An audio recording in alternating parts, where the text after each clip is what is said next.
Awas, dan ini pun banyak terjadi. Berdebat, berselisih untuk membela perbuatan salah. Jangan dilakukan. Ini di An-Nisa ayat ke-107. Wala tujadil 'anil ladzina yakhtanuna anfusahum. Dah? Nah, biasanya yang begini ini orang munafik. Ya, ini ciri khas karena ini sedang menerangkan tentang sifat nifak. Ya, jadi kalau ada orang salah terus dibela. Nah, lawan diskusinya orang benar. Sudah ada orang benar menerangkan yang benarnya, malah dicari-cari untuk lawannya. Ya, dicari argumentasi supaya seakan-akan ini ada pembanding. Ini benar kok, benar dipertahankan. Itu sesuatu yang salah. Itu dilarang. Sengaja berdebat untuk melawan sesuatu yang benar, tapi membela yang salah. Contoh. Ini paling gampang, paling aktual. Tapi jangan dipotong videonya. Kamera turun. Turun kamera. Ya, biar satu saja, biar lengkap. Nih, orang sudah tahu setiap muslim, kalau sholat berjamaah itu, khususnya di masjid misalnya, imamnya laki-laki. Saf makmum yang laki-laki depan. Kenapa ketawa? Perempuan di belakang. Sebaik-baik safnya tuh di belakang. Belakang pun ditata lagi. Udah ada bagiannya. Jadi kalau pengen saf pertama perempuan, di saf perempuan, di belakang laki-laki. Ya, itu yang sehat. Nah, dan itu yang benar. Karena yang ngajarkan Nabi. Kan gak mungkin melampaui Nabi. Nabi kan yang nyuruh. Bukan cuma disampaikan, sampai dipraktekkan, diukur oleh Nabi. Digaris begini, diatur. Abu Bakar sini, Utsman sini, Umar sini. Baris semua. Sampai masing-masing punya hobi. Ada yang pojok kanan, ada zaman Nabi itu. Ada pojok kanan. Saf depan ada. Dan itu ditunggu oleh Nabi. Karena Nabi tahu. Nabi tahu. Itu ketahuannya saat meninggal.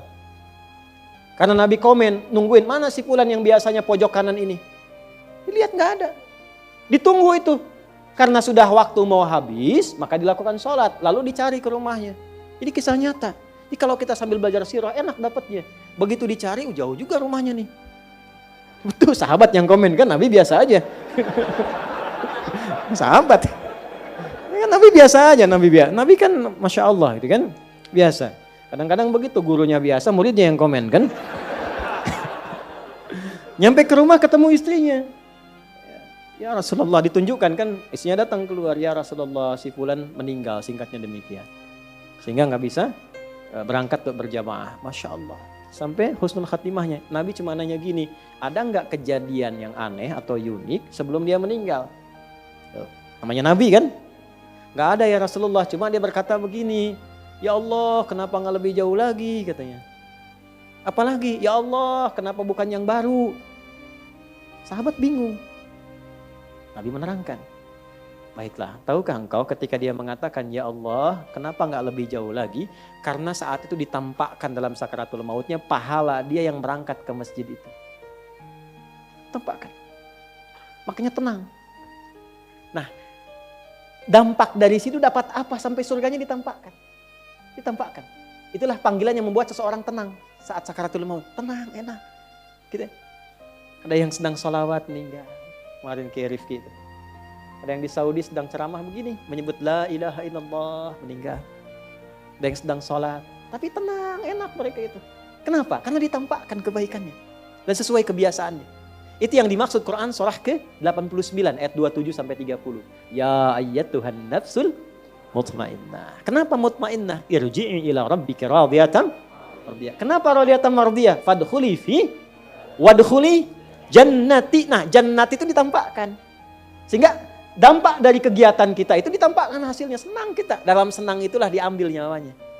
Sehingga itu yang dimaksudkan lembut, tak terasa, enak pulang. Pulang itu enak sebetulnya. Yang gak enak pulang tuh yang gak punya bekal. Kan kalau mudik enak kan? Yang gak enak mudik tuh yang gak punya bekal. Harusnya pulang itu enak. Tenang, pulang. Maka ditampakkan. Dan dia berkata dalam sakaratul maut, ya Allah kenapa gak lebih jauh lagi? Karena dia yakin kalau makin jauh makin banyak pahalanya.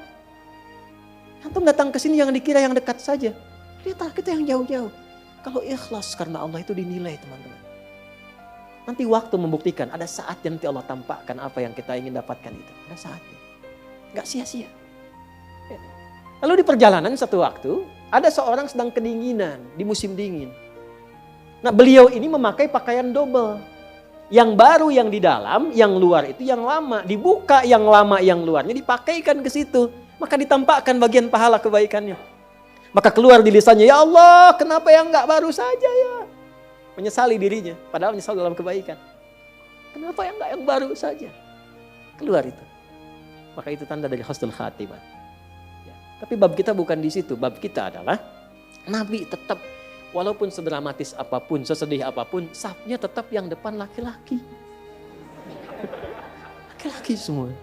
Nah perempuan di belakang. Sayyidah Aisyah ketika mulai ke masjid itu ngambil yang paling belakang itu. Ya, sehingga beliau pun melihat kami itu kalau udah selesai segera pulang lagi.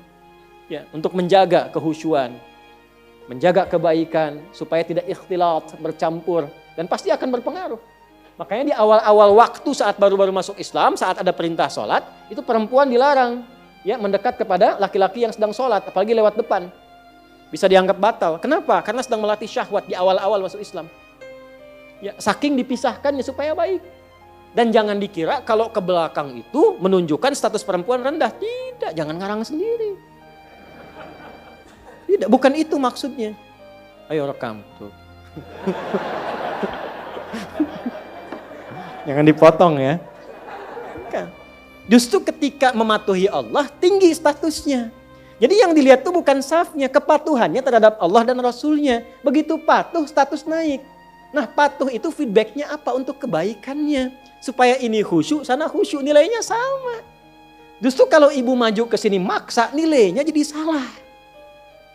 Yang tadi benar, jadi begitu maju safnya, ya bahkan bersandingan, nih laki-laki, nih perempuan, laki-laki, perempuan. Imam laki-laki, kadang perempuan, laki-laki, perempuan. So, kan? Ganti-ganti, jadi nggak jelas. Akhirnya apa yang terjadi? Satu menyalahi aturan. Yang kedua menyalahi hikmah. Kalau sudah menyalahi aturan dan hikmah, pasti kontroversi. Kalau sudah kontroversi pasti ada perdebatan. Kalau sudah ada perdebatan tinggal dilihat masuk babnya mana. Nah biasanya kalau sudah salah Allah kirim orang baik untuk meluruskan dengan cara yang baik. Ini berdasarkan ketentuan Nabi. Sepanjang kita muslim maka ini aturan bagi orang Islam. Safnya begini, ininya begini. Tiba-tiba gak ada angin, gak ada hujan, gak ada petir. Datang lagi sosok lain membela misalnya. Ini demi kesetaraan. Ada bab lain. Bab dari mana Johan?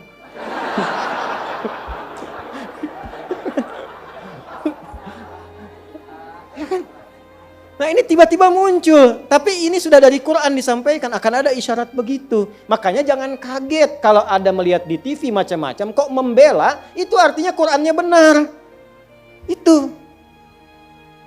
Qurannya benar artinya. Akan ada terjadi demikian. Nah kita yang sadar, yang sehat jangan ikut-ikutan.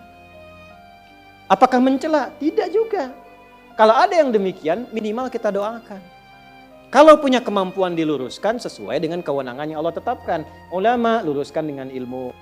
Ya, yang berwenang pemerintah tertibkan dengan aturan. Sehingga semua kompak menjaga kedamaian.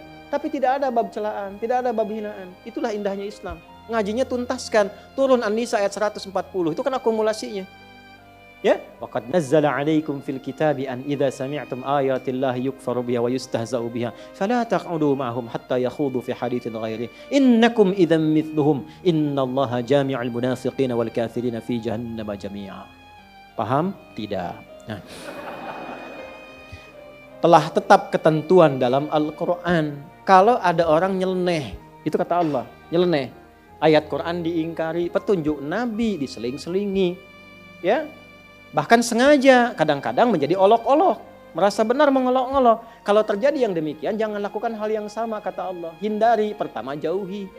Jadi kalau ada tempat yang kurang sesuai, kontroversi, dilihat ternyata menyimpang, ya sudah jangan diikuti, jangan daftar, jangan masuk, jauhi dulu. Setelah itu apa? Ya, bahasa Qurannya indah supaya kamu nggak terpengaruh. Dan kalaupun ada perdebatan yang seperti tadi, tinggalkan, jangan disimak. Dengar yang baik-baiknya. Yang kontranya itu nggak usah disimak, buang-buang waktu. Akhirnya apa? Bikin sebal, malah keluarlah kata-kata yang kotor. Keluar itu. Apa kata Qurannya? Innakum idzam mithluhum. Kalau Anda juga mencela, ya sama aja Anda dengan mereka. Sama-sama tercela. Dan Islam tidak mengajarkan itu. Kita itu risalahnya kebaikan. Sekalipun mau lurus, dengan meluruskan dengan cara yang baik. Bukan dengan celaan. Seburuk-buruknya orang, kalau masih hidup tuh punya peluang untuk jadi baik. Allah memberi peluang, kenapa Anda yang bukan Tuhan menghambatnya? Maka minimal kita doakan. Minta kebaikan. Siapa tahu kan orang tumbuh itu dari lahir, dari tumbuh, sudah mendapati informasi itu. Ya kan? Yang bisa merubah itu doa kita, mohon kepada Allah. Allah yang berwenang untuk merubahnya. Jelas? Nah, adapun orang ini yang sengaja untuk berdebat, sengaja mempertahankan, kalau dia tidak tobat, maka dikelompokkan oleh Al-Quran ke dalam golongan munafik.